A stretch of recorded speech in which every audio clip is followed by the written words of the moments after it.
This is All of It on WNYC. I'm Allison Stewart. Nearly every street corner, nearly every bar has shown the Men's World Cup since it started on June 11th. This weekend, it will come to an end.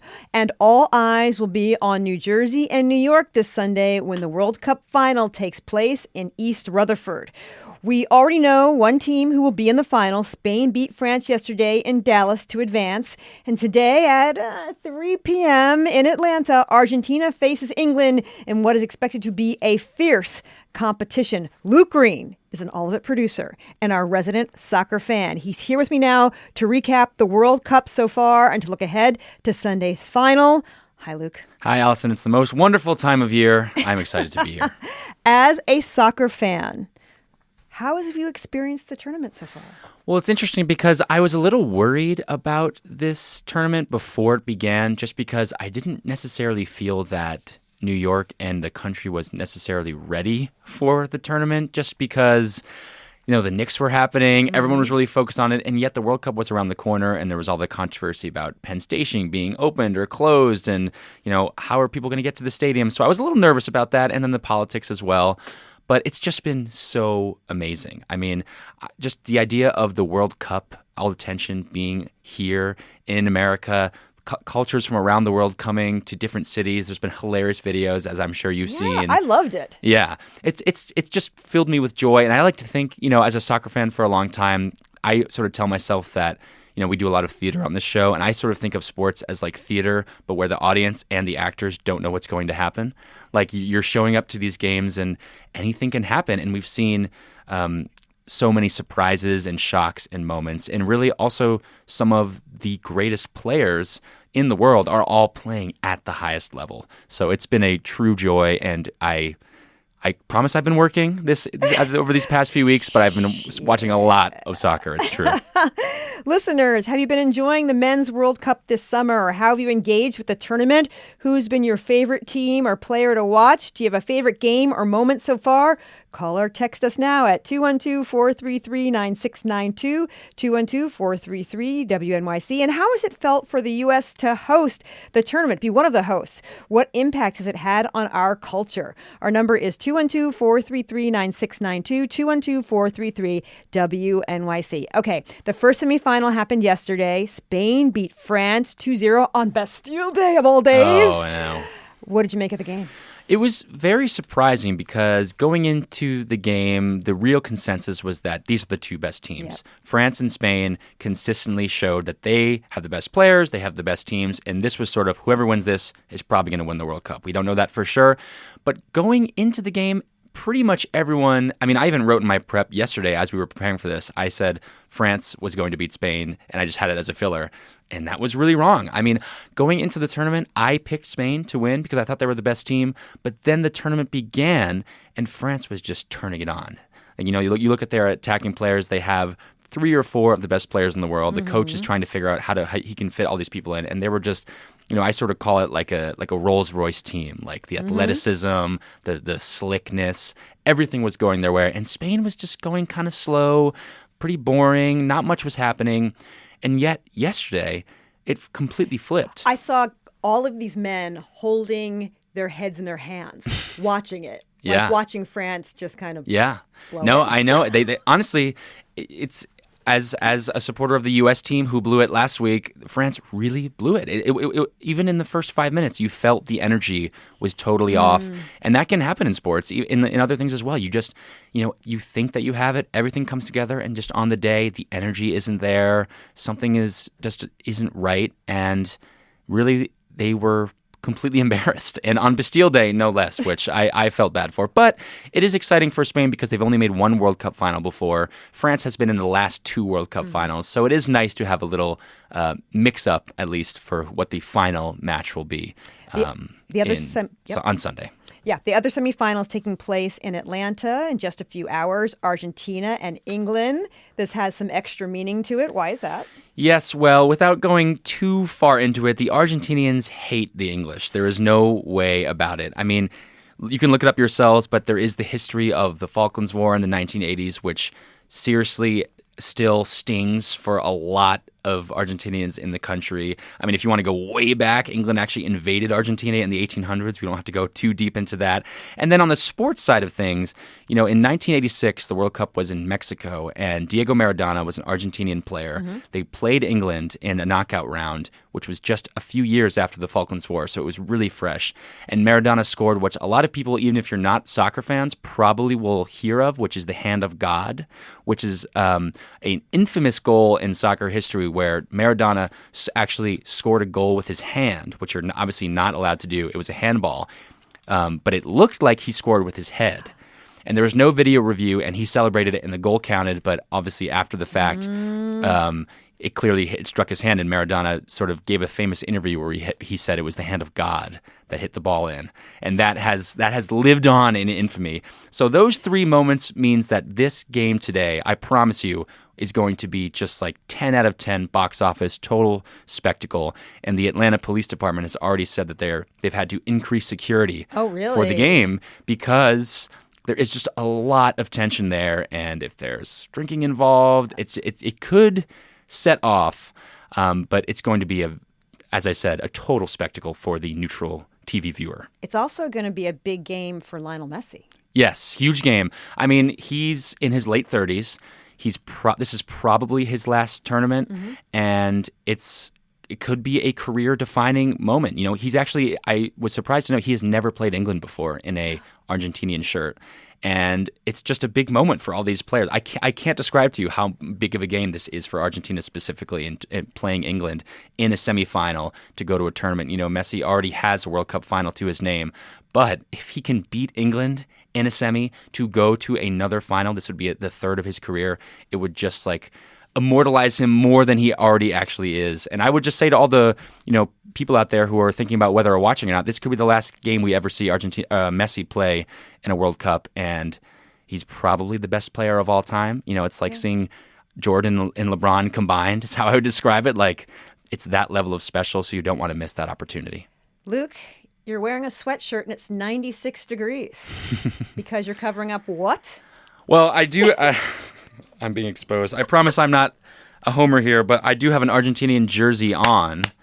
I'm not rooting for them specifically, but I did live there for 6 months for like a semester study abroad.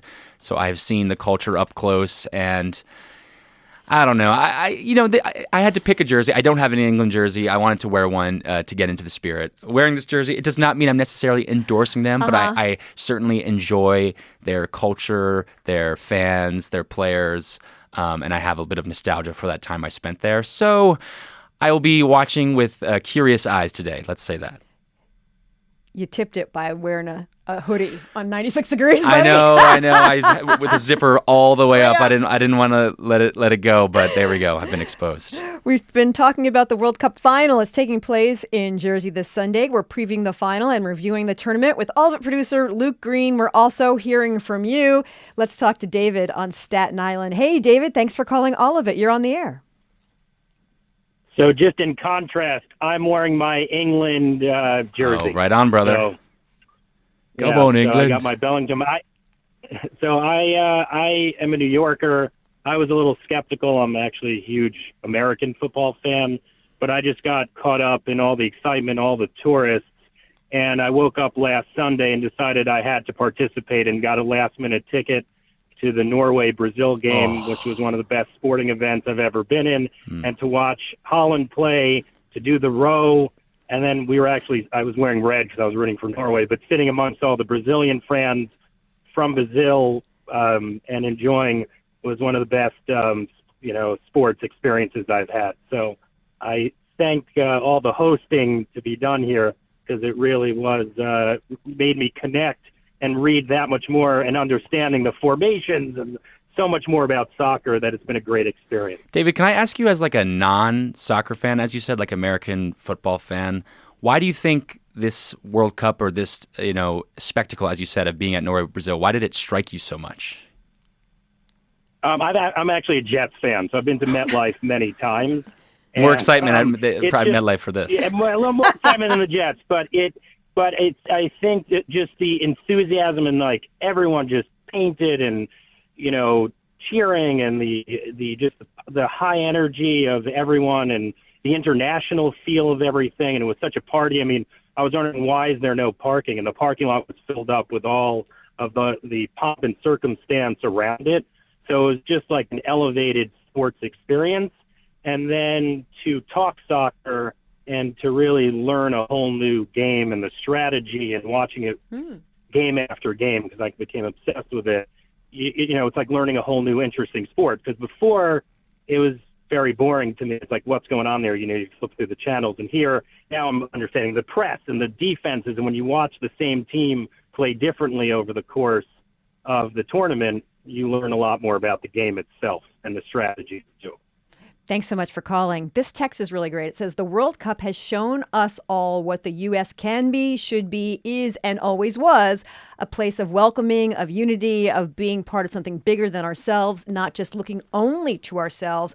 I'm really proud of that. I'm really happy to have had this moment despite everything that's going on in the rest of our lives. I think that's true. I think that's a sentiment that pretty much everyone has been feeling, and that sometimes you need someone else to come see your country in order for you to see your country. You know, I think we understandably have gotten really caught up in all that has been happening in our culture and in our country with the politics and everything and the division that's going on. But then when people come and you see all these videos of people enjoying, you know, Lawrence, Kansas and Chattanooga, Tennessee, and, you know, Japanese fans enjoying barbecue in Texas, you sort of realize that, okay, there is a lot that the U.S. has to offer the world, and there's a lot here that is of value. And, you know, people in power on both sides might necessarily don't want you to feel that way. And I think that sentiment that, you know, the World Cup has, as that texter said, shown us what the U.S. can be, should be, and always is a sentiment that I've been feeling. I don't really want it to end. You know, this last 3 weeks has been such a joy to have the U.S. on this world stage like this in a fun way. Has been, as I said, just very joyful. There have been controversies, though, especially about refereeing decisions. Yes. Well, I think a lot of people, especially for the new soccer fans, are just really confused about how the refs are making decisions. You know, we have this thing called VAR, which is essentially just a video review system. And there's been a lot of questionable calls. You know, there was an example in Egypt versus Argentina, where Egypt thought they deserved a foul and it wasn't given. Just recently, Norway versus England, there were 2 instances where one ball reportedly hit the camera wire, like the spider cam, which made the ball fall unnaturally into an England player for them to score. And then Norway was called for a push after they got a goal to equalize. That was then called off from video review. And I guess my sense is FIFA, the governing body of the World Cup, seems to just be making it up as it goes along. There's just a lot of confusion over how a decision gets made, what the rules are, and I think the review system has made that honestly more confusing.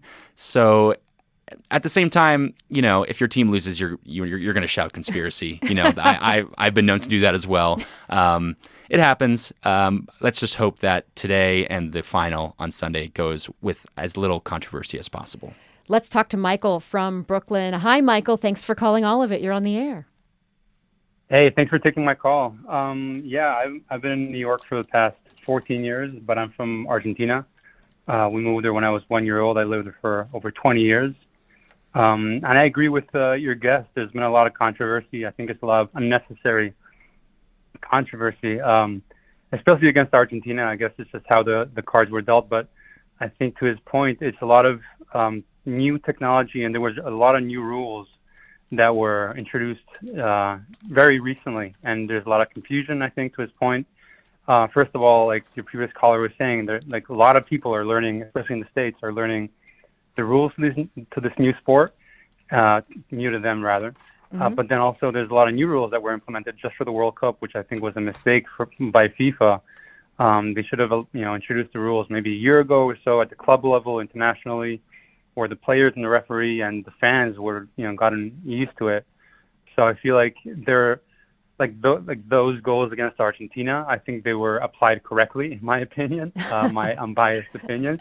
But then I think sometimes they weren't applied correctly, like against Norway when the ball hit the cord. So I think it's I'm a strong believer and proponent that human error is a part of soccer.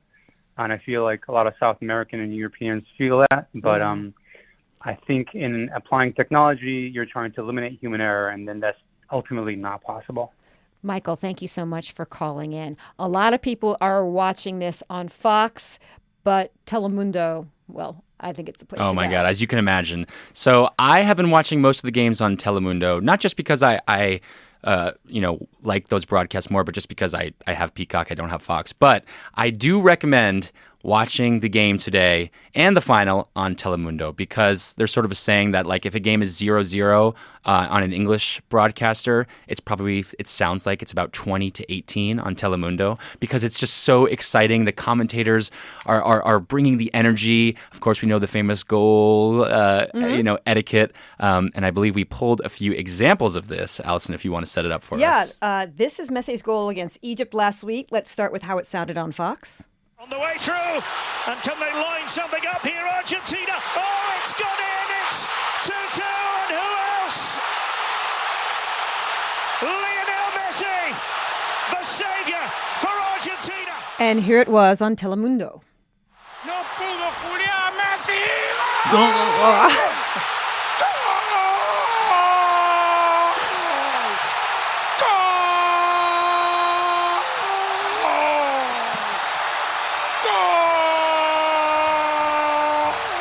Wait for it one more time.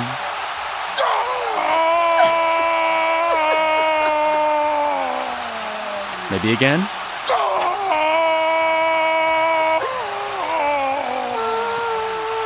That is just very, That very is funny. the voice, I want to say, of the legend Andres Cantor, who has been on Telemundo forever. He's an Argentinian American. You can hear his voice breaking there. He's been accused of a little bias because he's Argentinian American. He's rooting for his team. But I mean, come on. You don't want to hear that on the broadcast? It doesn't get better than that. You got about a minute left. What do you want to wrap with? I guess I just want to say that, this is just a very special time to be in the U.S. Having a World Cup in your home country does not happen to everyone.